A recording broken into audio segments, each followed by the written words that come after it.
ആർത്തവകാരികളായ സ്ത്രീകൾ മഗ്രിബ് bank വിളിക്കുന്നതിന്റെ 2 minute മുമ്പാണ് ആർത്തവത്തിൽ നിന്ന് വിരമിച്ചത്.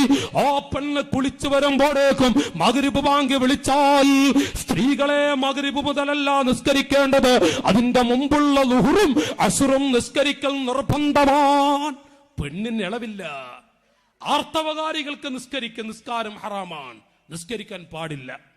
പക്ഷെ ആർത്തവകാരിയായ ഹൈളുള്ളൊരു പെണ്ണ് മഗ്രിബ് ബാങ്ക് വിളിക്കുന്നതിന്റെ 2 മിനിറ്റ് മുമ്പ് ആർത്തവത്തിൽ നിന്ന് വിരമിച്ചു. കുളിച്ചു വന്നപ്പോഴേക്കും മഗ്രിബ് ബാങ്ക് വിളിച്ചു. മഗ്രിബ് മുതൽ എല്ലാ പെങ്ങളെ നീ നിസ്കരിക്കേണ്ടത്, അന്നത്തെ ളുഹറും അസ്റും നിസ്കരിക്കൽ നിർബന്ധമാണ്. നോക്ക്, നിങ്ങൾ സുബ്ഹി ബാങ്ക് വിളിക്കുന്നതിന്റെ 2 മിനിറ്റ് മുമ്പാണോ നിങ്ങൾ ആർത്തവത്തിൽ നിന്ന് വിരമിച്ചത്? കുളിച്ചപ്പോഴേക്കും സുബ്ഹി ബാങ്ക് അതാ വിളിക്കുന്നു. സുബ്ഹി മുതൽ നിസ്കരിച്ചാൽ പോരെ പെങ്ങളെ, അന്നത്തെ മഗ്രിബും ഇശാഉം നിസ്കരിക്കൽ നിർബന്ധമാണ്. അല്ലാഹു തആല തൗഫീഖ് ചെയ്യട്ടെ. സ്ത്രീകളിൽ തീരെ പല സ്ത്രീകളിലും ആ ഭാഗം ചിന്തിക്കാത്ത ഒരുപടി പെങ്ങന്മാരുണ്ട്.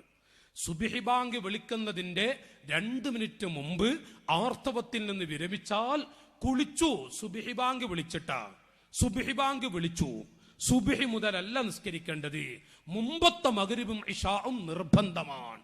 ينبغي أن يعلم أهله ما يحتاج إليه في الدين ويعلمهم ويمنعهم المنهي عنه. ഭർത്താവിന് നിർബന്ധമാണ് ينبغي أن يعلم أهله ما يحتاج إليه في الدين.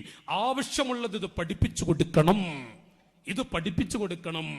സുബ്ഹിയുടെ 2 മിനിറ്റ് മുമ്പ് പെണ്ണിന്റെ ആർത്തവത്തിൽ നിന്ന് വിരമിച്ചാൽ ആ പെണ്ണിനോട് അന്നത്തെ മഗ്രിബും ഇശായും നിസ്കരിക്കാൻ വേണ്ടി ആരാ? ഭർത്താവാണ് പറഞ്ഞു കൊടുക്കേണ്ടത്. ഇല്ലേ, അതിനുള്ള വഴിയൊരുക്കി കൊടുക്കണം. പഠിപ്പിക്കാൻ